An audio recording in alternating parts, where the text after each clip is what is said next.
Coucou les graines de joie, bonsoir, bonsoir. Bienvenue dans notre 52e jour du défi Oser être soi.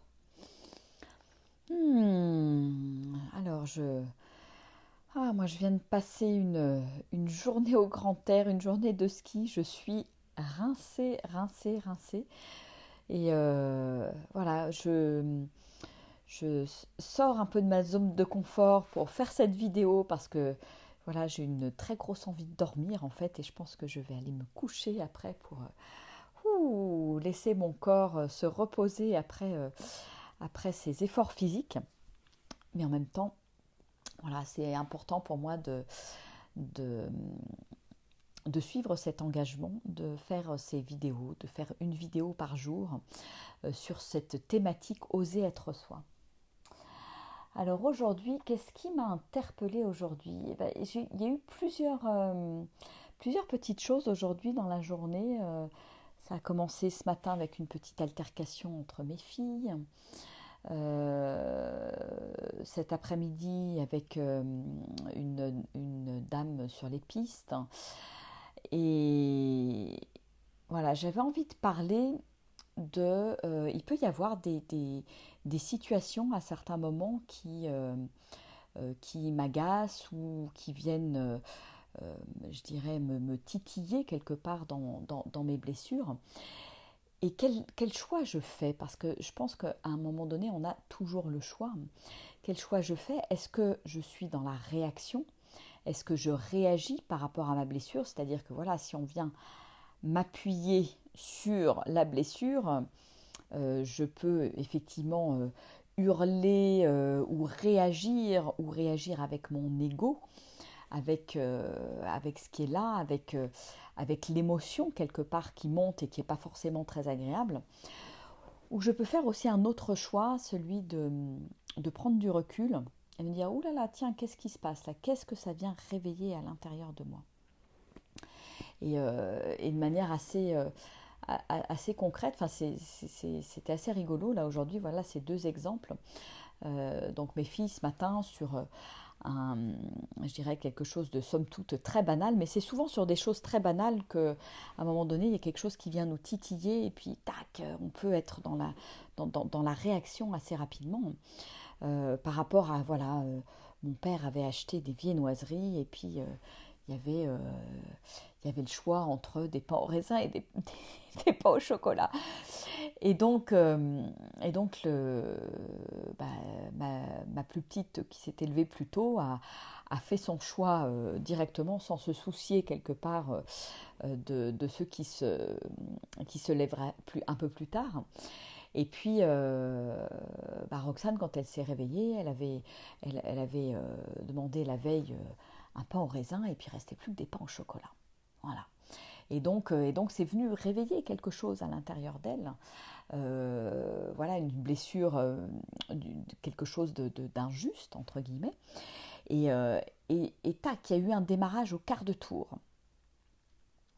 Et c'était assez intéressant parce que, évidemment, démarrage au quart de tour, donc j'envoie ma colère à l'extérieur, l'autre la reçoit, se ferme, et finalement, on tourne en rond ou ça monte dans les tours et ça n'avance pas à grand-chose. Et, euh, et après, on a rediscuté avec Roxane de ça et voilà, je l'ai interpellée, je lui ai dit, bah voilà, quel autre choix tu aurais pu faire?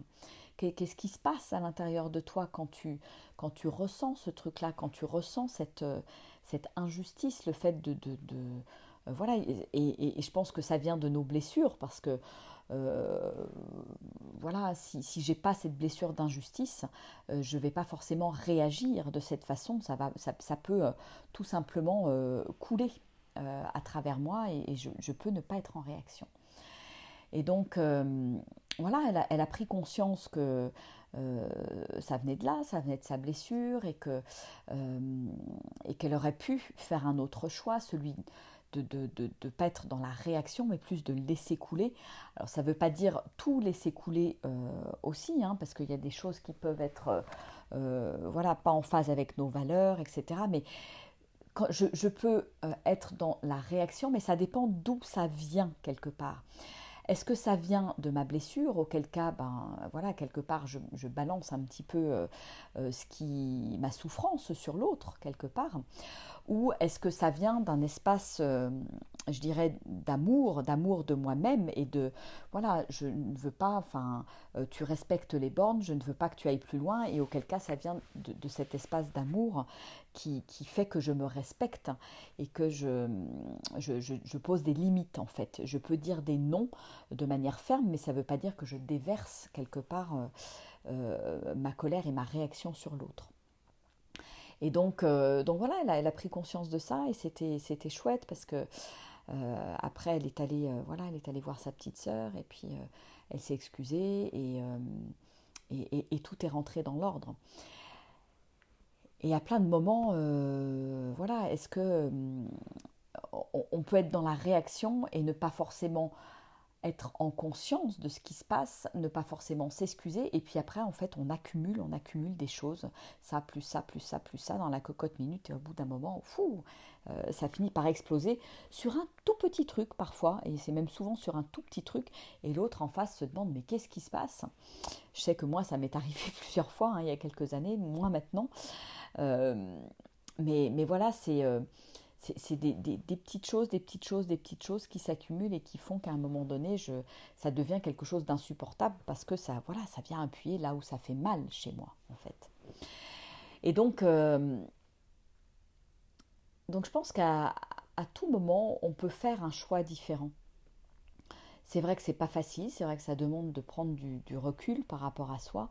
Ça demande d'observer, de revenir au corps pour moi, d'observer ce qui se passe dans mon corps, tout simplement. Et pas déverser voilà, ma colère ou mon ressentiment ou ce qui est là et ce qui n'est pas très cool, ce truc-là qui monte à l'intérieur de moi. Et en général, on a les symptômes dans le corps bien avant de parler quelque part. C'est-à-dire que, et on pourrait en avoir discuté avec Roxane ce matin, voilà, elle a senti qu'il y a quelque chose qui se fermait à l'intérieur d'elle. Et si voilà, au lieu de déverser tout de suite, je prends le temps d'observer ce qui se passe. Et alors ça demande beaucoup de recul et beaucoup de sagesse, hein, quelque part. Hein. Voilà, d'observer ce qui se passe, d'observer comment je suis en réaction. Et, euh, et rien que le fait d'observer et d'accueillir ce qui est là, quelque part, ça me permet de me libérer.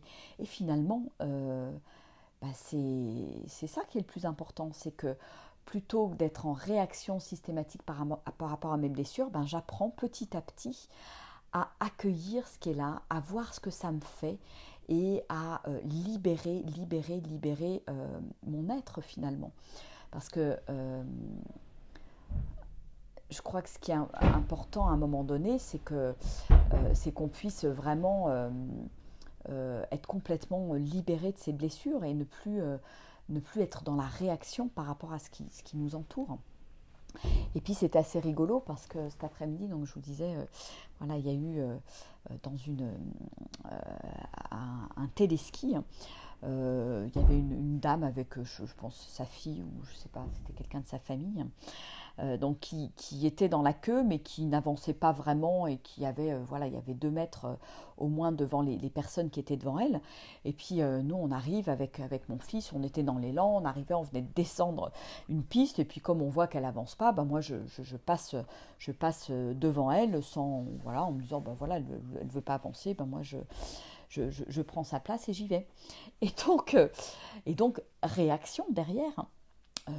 Euh, mais comment ça vous êtes on était devant vous, vous n'avez pas à nous doubler comme ça, etc., etc. Donc vraiment, elle est partie dans la réaction. Et là, je me suis tournée vers elle et je lui ai fait un grand sourire. Et je lui ai dit, mais écoutez, madame, il n'y a aucun problème, vous pouvez passer devant. Ça ne me pose aucun problème. C'est vrai que là, je vous voyais en train de discuter, vous avanciez pas. Donc, je me suis permis de passer devant vous. Et je pense que ça l'a un petit peu désarmée parce qu'elle s'attendait à ce que je monte dans les tours. Et finalement, j'ai fait un autre choix. Je me suis dit, bah, ok, elle râle, c'est pas mon problème, c'est le sien. Et moi, je laisse couler, je fais un grand sourire et puis je verrai bien ce qui se passe. Et voilà comment s'est déroulée la petite altercation. Et c'est vraiment marrant parce que finalement, c'est intéressant aussi de voir comment... Alors moi, je le prends aussi pour moi parce que quelque part, 2 fois dans la même journée, je me dis, tiens, à quel endroit, Virginie, toi aussi, tu peux être des fois dans la réaction par rapport à ce que tu vis, par rapport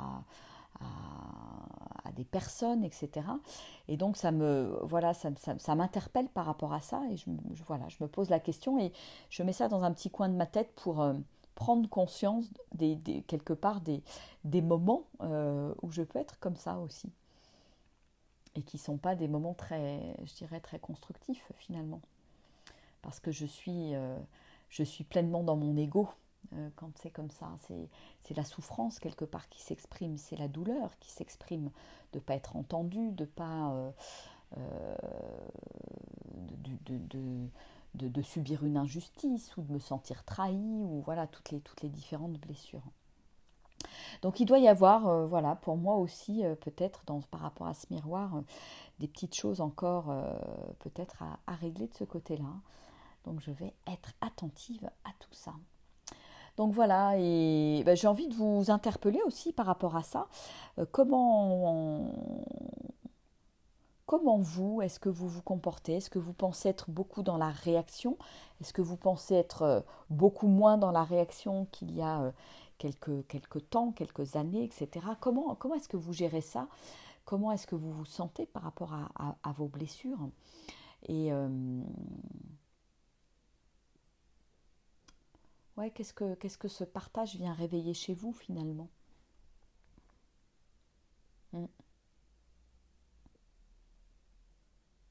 Ouais, parce que vraiment ces blessures, quand je grandis, en fait, ces blessures, elles deviennent vraiment inactives. Et ça ne veut pas dire que j'ai complètement effacé mon histoire, ça veut dire que quelque part, j'ai transmuté, j'ai transformé mon histoire pour ne plus être dans la réaction par rapport à des petites choses comme ça qui viennent m'empoisonner en fait dans mon quotidien, hein, tout simplement, parce que c'est souvent ça. Donc voilà, j'attends vos témoignages. Voilà, ça fait partie pour moi aussi du oser être soi, oser à un moment donné se dire bah tiens ouais tiens là j'ai merdouillé, tiens j'ai été dans la réaction à ce moment-là, comment est-ce que j'aurais pu faire différemment, qu'est-ce que j'aurais pu faire comme autre choix. Voilà. Et pour moi, ça c'est quelque chose d'important parce que c'est plein de petites choses finalement qui me permettent de grandir au quotidien et, et de prendre conscience finalement. Voilà, voilà. Et puis ben, j'ai envie de terminer cette petite vidéo par une petite inspiration quotidienne, celle du 1er mars, parce qu'aujourd'hui nous sommes le 1er mars. Ça y est, c'est le mois où arrive le printemps, c'est chouette. Et voilà, peut-être que ce petit texte inspiré du 1er mars va vous parler pour vous, voilà, pour vous mettre en marche, va vous parler dans un aspect de contribution à l'autre, aux autres. Aie confiance, tout est prêt, crois en toi. Nous, les anges, nous t'accompagnons. Ton discours est fluide, ton énergie est communicante et incomparable. Ta vibration est haute. Tu es une femme ou un homme, inspirée et inspirante.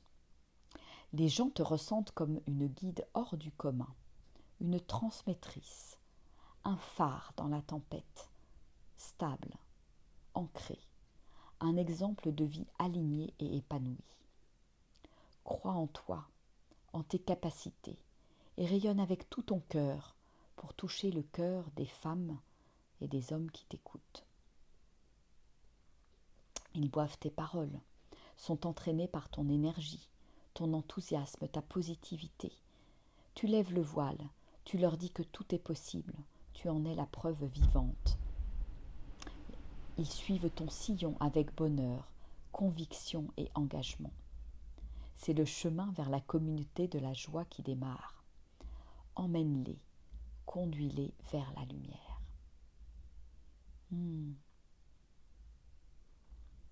C'est chouette pour moi de redécouvrir les textes que j'ai écrits au fil de l'eau là pendant 2 ans et je les redécouvre au fur et à mesure jour par jour. Je suis le côté calendaire. De temps en temps, je fais un petit tirage au hasard. C'était le cas hier, puisque le 29 février n'était pas dans les textes. Et ouais, ce texte me parle particulièrement et c'est marrant de l'écouter aujourd'hui par rapport à là où je suis. Euh, et ça me parle de, d'être vraiment un phare dans la tempête. Effectivement, je crois que c'est vraiment une image qui est qui est souvent présente pour moi. Et je pense qu'il y a plein de personnes qui peuvent être des phares, qui peuvent inspirer. Vous faites partie peut-être de ces personnes-là.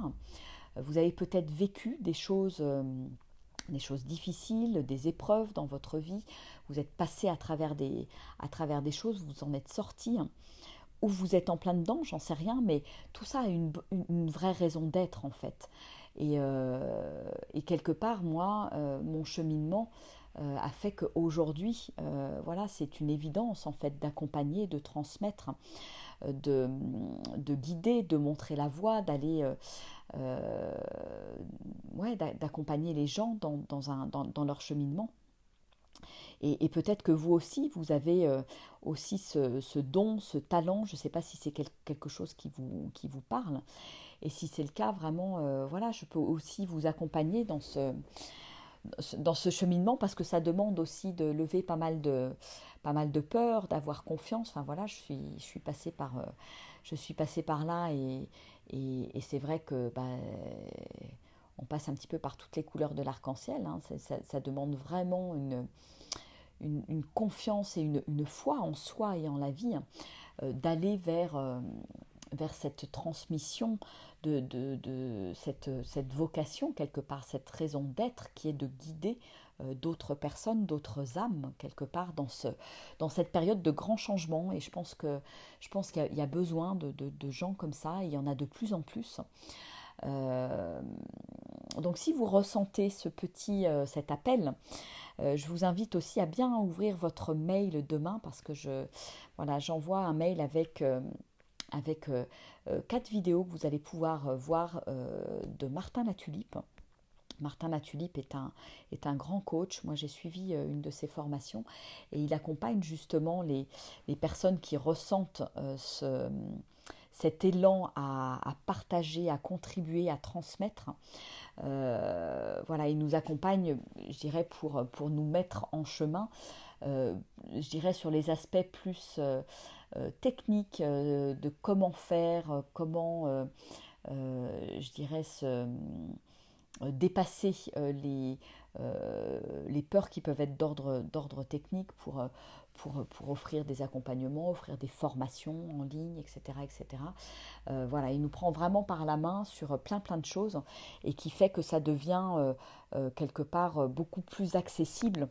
On s'en fait pas toute une montagne. Alors, c'est sur un aspect, c'est pour ça que j'insiste sur l'aspect technique, parce que c'est pas forcément sur un aspect développement personnel, parce que pour moi c'est aussi voilà, ce type de cheminement m'oblige aussi à travailler sur moi-même, à dépasser mes propres peurs, mes propres blocages, et ça c'est vraiment un travail sur soi. Et en fait ça c'est vraiment ce que je propose dans mes accompagnements, mes immersions, l'immersion à Bali, les voyages, etc. Voilà, si vous sentez que vous êtes dans un virage, que vous avez envie de changer de vie, que vous avez envie de changer d'activité, de créer votre activité, voilà, ces périodes de changement sont vraiment hyper propices à un travail sur soi et je dirais, à rebondir, mais tout en grandissant en fait et en me permettant d'être vraiment alignée avec qui je suis profondément et pas partir tous azimuts sur n'importe quelle idée, etc. Qu'est-ce qui est vraiment euh, important pour moi? Qu'est-ce qui me fait vraiment vibrer à l'intérieur de moi? Et ça, pour moi, c'est une vraie question. Et, et donc c'est important, avant de se lancer dans cette aventure, de poser les bases, en fait, de poser ces bases et de voir vraiment, d'aller là où est ma joie, finalement. Là où j'ai des talents. Et la réunion de tout ça fait qu'à un moment donné, voilà, je peux trouver ma zone de génie, ma zone là où je suis vraiment, c'est encore plus que la zone d'excellence, c'est là où j'ai vraiment un talent plus, que je fais avec des choses que je fais naturellement et qui ne me demandent pas d'effort finalement. Donc voilà, donc demain dans un mail, je partagerai un lien, vous aurez accès aux, je dirais aux différentes vidéos de Martin. Donc c'est vraiment, il donne beaucoup de contenu, donc je vous invite vraiment à cliquer sur le lien qui sera dans le mail. Je le mettrai aussi certainement dans les vidéos là, sous les vidéos, parce que si ça vous interpelle, vraiment euh, c'est une belle série de vidéos et derrière, évidemment, il vous proposera une formation que j'ai moi-même faite et qui est vraiment très chouette, qui vous met sur les rails, voilà, sur des choses, comment lancer son blog, comment faire ses premières vidéos. C'est des choses très pratiques en fait, hein. euh, comment faire ses premières publicités Facebook. Voilà, il y a plein de choses très techniques, mais bon, vous en saurez plus et puis Martin vous expliquera tout ça dans les semaines qui viennent, puisque voilà, suite aux différentes vidéos, il y aura aussi des webinaires avec beaucoup de contenu et vous pourrez suivre un petit peu toute cette épopée. Voilà. Donc, bah écoutez, je vais vous à méditer, comme dit Véronique. Exactement, tout ça est à méditer, que ce soit voilà, le choix de laisser couler ce qui arrive et ne pas être dans la réaction. Et puis méditer aussi par rapport voilà, qu'est-ce que je sens à l'intérieur de moi? Est-ce que je sens que je suis appelée à transmettre des choses, à transmettre mon expérience, à transmettre mon expérience de vie, hein, pour aider les autres ou pas. Voilà, comment ça vibre pour vous à l'intérieur de vous. Voilà, plein de petites questions et puis je vous invite à témoigner, à répondre sous le post. Et puis bah, si toutes ces petites vidéos du défi des 90 jours pour oser être soi vous parlent, je vous invite vraiment à les partager et je vous invite également à cliquer sur le bouton sur les dons pour m'aider, pour contribuer par rapport à tout ce contenu que je vous apporte, voilà, si ça vous parle. Je vous fais des gros bisous et puis je vous dis demain, demain je risque de ne pas aller skier, donc ce sera certainement à 13h parce qu'ils annoncent beaucoup de neige. Donc ça va être, je vais rester cool, tranquille. Écoutez mon corps qui est bien, ça tire bien là ce soir. Je pense que je vais avoir des bonnes courbatures et je pense que je vais me reposer. Voilà. Allez, je vous embrasse. Ciao, à demain, au revoir.